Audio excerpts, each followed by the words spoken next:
bigger than everybody. And when you get out here and everyone's the same size, you really have to pay attention to those little details. You can't, skip one thing, because if you skip something and the guy across the ball from you doesn't, then you're going to get beat.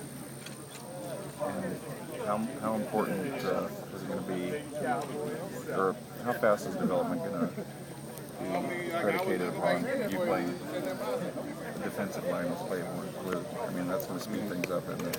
Well, certainly our development depends on our own attitude and our own effort. We have to be willing to come out here and not just lay down for our defensive line, which is a phenomenal defensive line. It can either be something that helps us or something that hurts us. And if we take it upon ourselves, as I believe that we have, to really come out and challenge this defensive line every day, and use them kind of as a tool for us to grow and mature into the sort of offensive line that can handle them, then I think that's something that will be advantageous for us. We can't just come out here every day and knowing that we've got to face this defensive line and say, oh, well, it's already a done deal, and just give up. Thank you very much. Julian's senior year, talk a little about this last go-around for you and your expectations heading into it. It is kind of crazy, last go-around.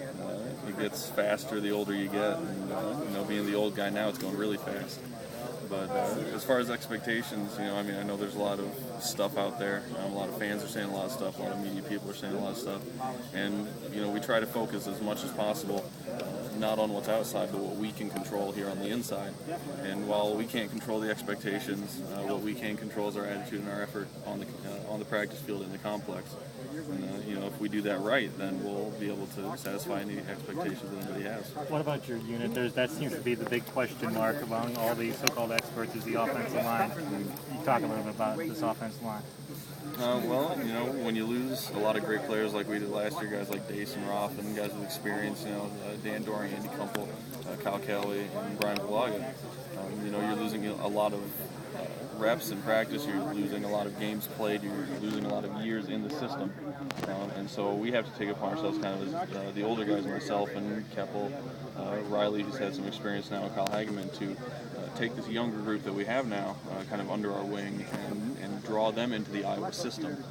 We can't be willing to leave anybody behind, and I think that's sort of the mentality of this offensive line, is that we are one unit, we're a group, and if everybody's going to be focusing on us as a group, no individual can be more important than anybody else.